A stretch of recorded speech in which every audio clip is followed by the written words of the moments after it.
নমস্কাৰ নৱম শ্ৰেণীৰ মৰমৰ ছাত্ৰ-ছাত্ৰীসকল মই তোমালোকক BSS প্লাছ বাতিপুৰীয়া চেনেললৈ স্বাগতম জনাইছো। মই আজি তোমালোকলৈ আগবঢ়াম অসমীয়া বিষয়ৰ তোমালোকৰ যিখন সিলেবাস তোমালোকে সমহীয়া পৰীক্ষালৈ কি পঢ়িব লাগিব আৰু কি বিষয় এটা থাকিব মই সেই সিলেবাসখন তোমালোকক আজিৰ ভিডিঅ'টোত দিম। তোমালোকে সিলেবাস কভাৰ কৰাকে মানে কিমান কি পঢ়িব লাগিব, গদ্যৰ পৰা কিমান আহিব, পদ্যৰ পৰা কিমান আহিব, ব্যাকৰণৰ পৰা কিমান আহিব, ৰচনাৰ পৰা কিমান আহিব, এই বিষয়টো তোমালোকে জানিলে পঢ়িবলৈ ভাল হ'ব। এই পঢ়াৰ সুবিধাৰ কাৰণে মই তোমালোকক এই সিলেবাসখন আগবঢ়াইছো। তোমালোকে চাই যাবা, মই দেখুৱাম, লিখি ল'বা। চোৱা ছাত্ৰ-ছাত্ৰীসকল, আছামিজ MIL এই বিষয়টো ছাবজেক্ট কোৰ 01 হ'ব। তোমালোকে MIL লিখিব MILৰ যিটো কোড সেইটো হৈছে 01 লিখিব লাগিব পৰীক্ষাত। আৰু নৱম শ্ৰেণীৰ এয়া ফুল নম্বৰ হ'ব ছমহীয়া পৰীক্ষাত, ফুল মাৰ্কছ 100, সময় 3 ঘণ্টাই হ'ব আৰু 5 মাৰ্ক 30 পালে তোমালোকে পাছ কৰিবা। ইয়াতকৈ কম নম্বৰ পালে এইটো চৰকাৰীভাৱে এইটো ঘোষণা আছে যে নিজৰ মাতৃভাষাত কম নম্বৰ পালে ৰিজাল্ট ভাল নহ'ব, সেয়েহে ভালকৈ পঢ়া শুনা কৰিবা। এতিয়া আমাৰ পাঠৰ নামসমূহ আৰু গোট 1, এই গোট 1টোত তোমালোকৰ ছাবজেক্ট ইউনিট লেচন ইয়াতে দিয়া আছে। গ্ৰুপ এৰ বাধ্যতামূলক গদ্যাংশ আছে অন্যৰ প্ৰতি ব্যৱহাৰ, সময় আৰু অন্ধবিশ্বাস আৰু কুসংস্কাৰ। সময়ৰ পিছতে আহিছে অন্ধবিশ্বাস আৰু কুসংস্কাৰ। এয়া ছমহীয়া পৰীক্ষাটো আহিব, বছৰেকীয়া পৰীক্ষাটো আহিব। দ্বিতীয়তে আহিল দ্বিতীয় গোটত ভাৰতৰ বৈচিত্ৰ্যৰ মাজত ঐক্য আৰু পোহৰৰ বাটেৰে আগবঢ়া গাঁওখন। এইটো দ্বিতীয় গোট পৰীক্ষাত হ'ব। এইটো ছমহীয়া বছৰেকীয়া দুয়োটাতে আহিব। তৃতীয়ত আহিছে যুঁজ লোক সংস্কৃতি, ছমহীয়া বছৰেকীয়া দুয়োটাতে আহিব। তাৰপিছত আহিলে গদ্যাংশ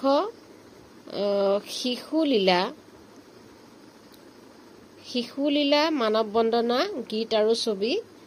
তাৰপিছত আহিলে পঞ্চমত প্ৰচণ্ড ধুমুহাই প্ৰশ্ন কৰিলে মোক মোৰ দেশ, এই দুটা হৈছে গদ্য।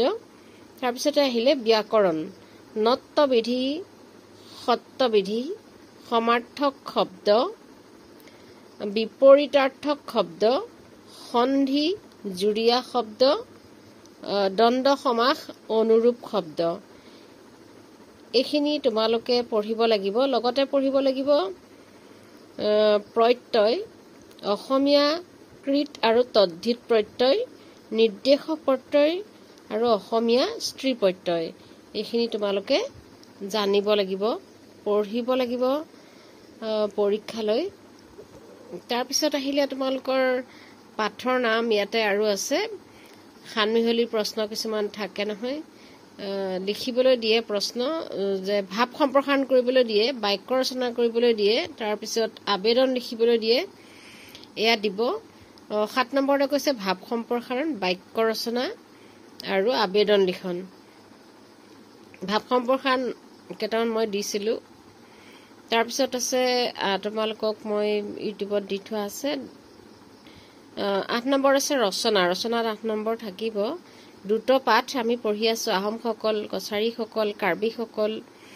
তাৰপিছত অপঠিত পদ্যাংশ, মানে নপঢ়া এডোখৰ তোমালোকে পাঠত নোপোৱা পদ্যাংশ দিব, তাৰ পৰা প্ৰশ্ন কৰিব লাগিব, গদ্যাংশ দিব, তাৰ পৰা প্ৰশ্ন কৰিব লাগিব, অপঠিত গদ্যাংশ। তাৰপিছত আহিল গ্ৰুপ বিৰ বৈকল্পিক। ইয়াৰ বৈকল্পিকত আছে চোৰ ধৰা, সন্মান। তাৰপিছত পদ্যাংশ আছে হনুমন্তৰ লংকা দৰ্শন, সুখ।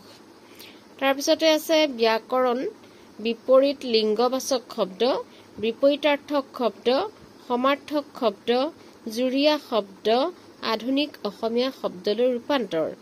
এইখিনি তোমালোকে জানিব। এতিয়া আমি মূল বিষয়টো আমাৰ ক'ৰ পৰা কিমান নম্বৰ আহিব বিদ্যায়তনিক দিশৰ মূল্যায়নৰ বাবে তলত দিয়া ধৰণে নম্বৰ বিতৰণ কৰা হয়।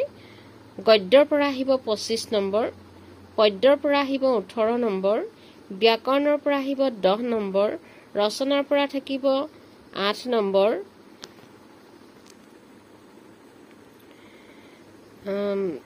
ভাৱ সম্প্ৰসাৰণ, বাক্য ৰচনা, আবেদন, লিখন মিলাই মানে যিকোনো এটা 4 নম্বৰ থাকিব। দ্ৰুত পাঠৰ পৰা 10 নম্বৰ থাকিব। মুঠতে ইয়াতে 75 নম্বৰ আহিব। আৰু এইফালে থাকিলে তোমালোকৰ গদ্য, পদ্য আৰু ব্যাকৰণ, এইফালেও থাকিব 10, 8 আৰু 7, 25 নম্বৰ। আৰু এইফালে থাকিল তোমালোকৰ গ বিভাগৰ পদ্যৰ 10, এইফালে পদ্যৰ 8 আৰু ব্যাকৰণ থাকিল তোমালোকৰ এইফালে 7, এয়া মিলাই 25।